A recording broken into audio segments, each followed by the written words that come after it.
Good morning. You're trying to catch the sunrise.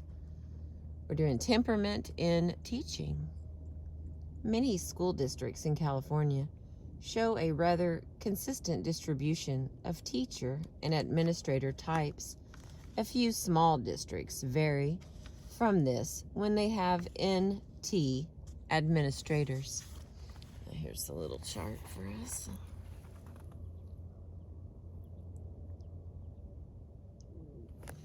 Alrighty. This distribution seems to affect the behavior of individual teachers and administrators. First, neither the SJ teachers nor the SJ administrators feel any need to defend their views on instruction or administration, even if it occurred to them to do so. Belonging to so massive a majority, the SJ educators unconsciously assume their views to be the norm and are continuously surprised when colleagues take issue with them.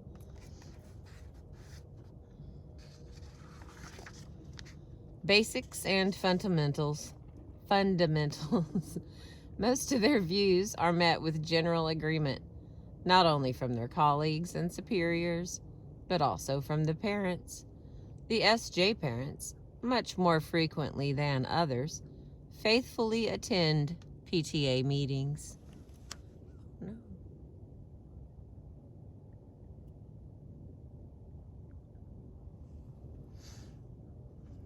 But the NF contingent in schools, which far exceeds NF frequency in the general population, is very outspoken, albeit self-consciously, since the NFs are very much aware of the solid majority position held by the SJs. NF teachers believe in the search for self, and they will never back down or keep quiet about it. Occasionally, of course, an NF can be alone on a faculty surrounded by SJs. In such a situation, he does keep quiet since he gets no encouragement for his views. The one or two NTs in the school, if any, stand on the sidelines of this ideological tug of war, amused, puzzled, skeptical, and detached, wondering how these people got so mixed up and why they don't get on with the real business of school, which is, of course, intellectual development. The single SP, and in most schools there isn't even one, doesn't even stand on the sidelines. He hasn't the faintest notion of there even being a tug of war. He is off doing his thing, oblivious to the regulations, as well as the course of study. We may note that school districts periodically, by the calendar, go back to basics, meaning, of course, that the SJs are in the driver's seat and are intent upon reversing the inroads made by the NF's self-actualization curriculum. And so it goes through the decades as eternal sine wave. Here's another picture.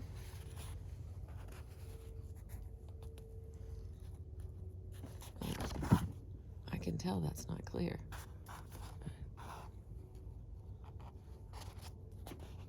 Maybe get a little closer. No. That's not helping. I'm sorry, friends. Maybe it's clearer than it looks on my little screen here. Okay, so are SJ educators quite sure of the reason for their school step into classrooms of 32 children who are to be their Pygmalion project, encountered elsewhere in the domains of mating and parenting? They must change these formless beings into their own image. Let us review the extent of their problem stated in Chapter 4. And once again, we have a nice big list of all these say, I do not know why I can't make that clear. Okay.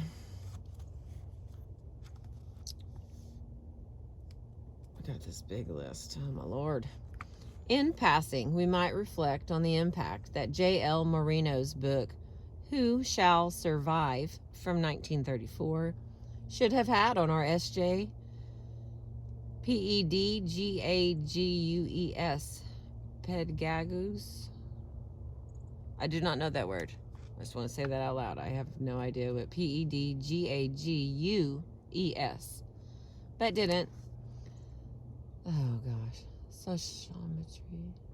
Sociometry, the measure of social relationship in the classroom, Marino's invention, is brought out every 20 years or so, dusted off, and used for a while, only to be jettisoned when the school inevitably returns to fundamentals.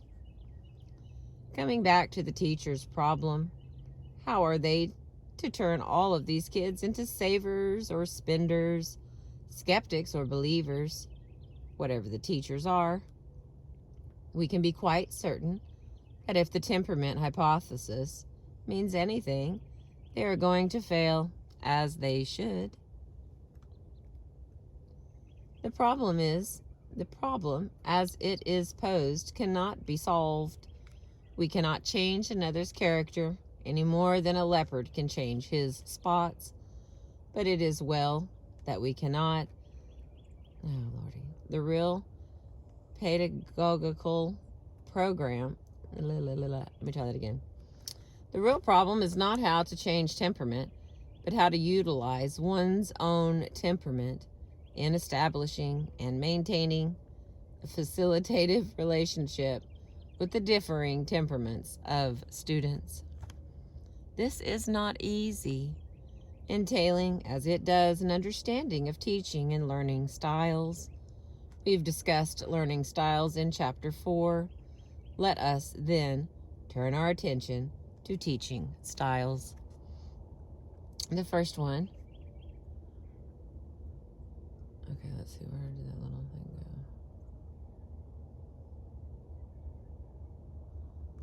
go? Okay, before I do that, there's a little asterisk here. So there is some variance in what is held to be fundamental.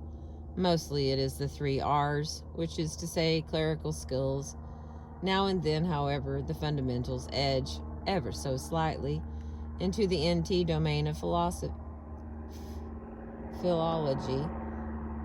epistemology, and logic, the latter including mathematical reasoning.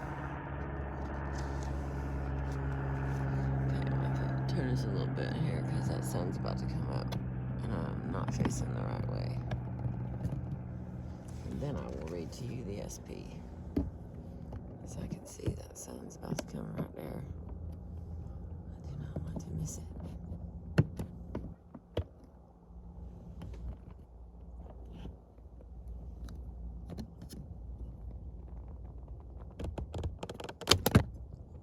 Oops.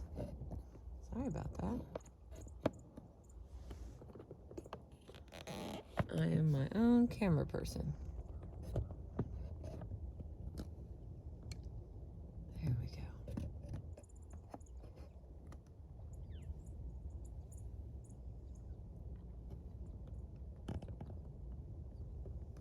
All right. It's going to be in the corner, but we'll at least get to see it. All right. Teaching in SP style. SP teachers are interested in the development of freedom and spontaneity in their students. In pursuit of this, the SP teacher can be counted on to do the unexpected. It seems a pity that this group are so seldom drawn to the profession of teaching, about 2%, preferring to go into more action-oriented occupations. For the SP teacher has a unique and valuable style. It is, however, understandable why they do not go into the field desiring, as they do, the unfettered life.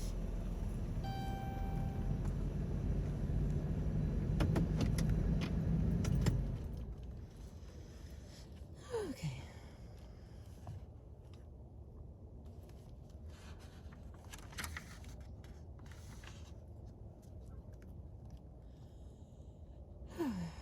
For the SP teacher has a unique and valuable style. It is, however, understandable why they do not go into this field.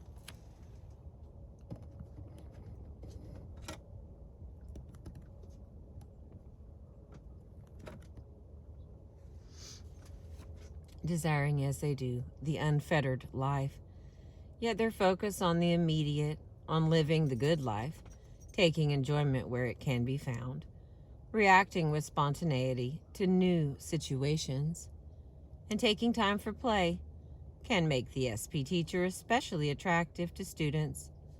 They thrive on performance, and more often than not, their teaching presentations is an entertaining, attractive show or contest that teaches. Excuse me. Unfortunately, SPs tend to abandon formal education in greater numbers than any other style. As was pointed out in the chapter on children, the SP student is the one most apt to show discrepancies between scores on academic ability tests and grade point average. The usual classroom simply is not managed in a way that appeals to the style of the SP learner. Thus, they move on to other ways of using their time as soon as they can.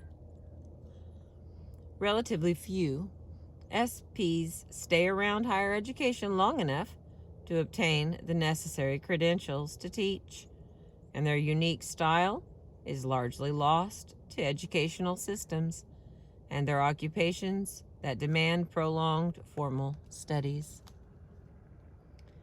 When SPs do decide to go into teaching, they can be exciting mentors. They also are apt to be somewhat unpredictable, and students seldom know what might happen from day to day. If absolutely forced, SP teachers may turn in their plans, but they are not likely to follow them with any regularity. They value too much their freedom to respond to whatever impulse strikes them on a given day or at a given moment. The interaction of the SPs with their students is curiously like that of the SJ teachers with their students. That is, focus is on communication, student to teacher, rather than student to student. SP's enjoyment of performing induces them to be the star of the classroom.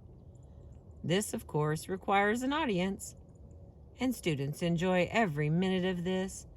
They may or may not learn the prescribed curriculum, but they will look forward to their classroom experience under SPs and are likely to hold them in great affection.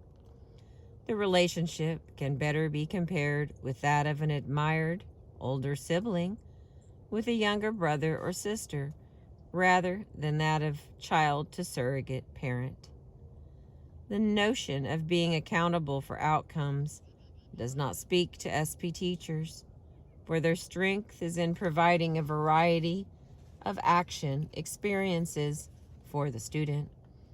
Something is always happening in the classroom, which is usually noisy, filled with what seems a jumble of objects.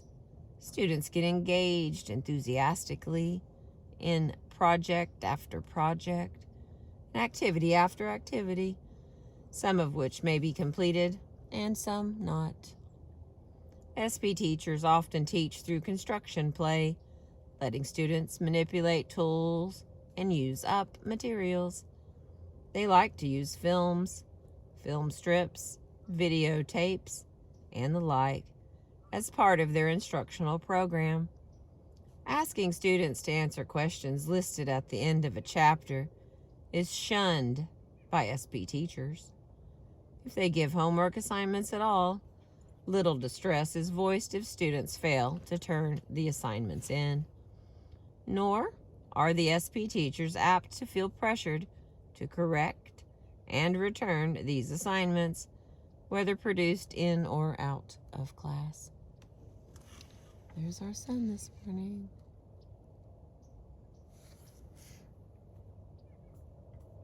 SP teachers can add a dimension to a teaching team which other styles do not naturally employ.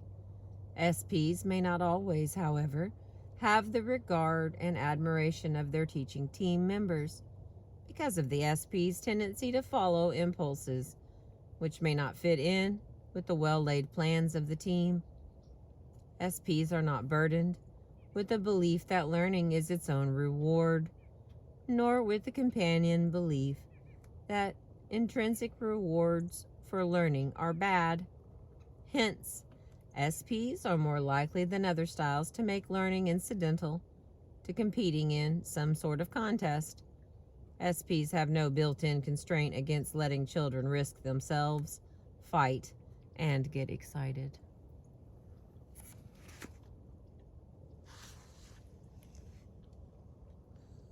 Sun is bright.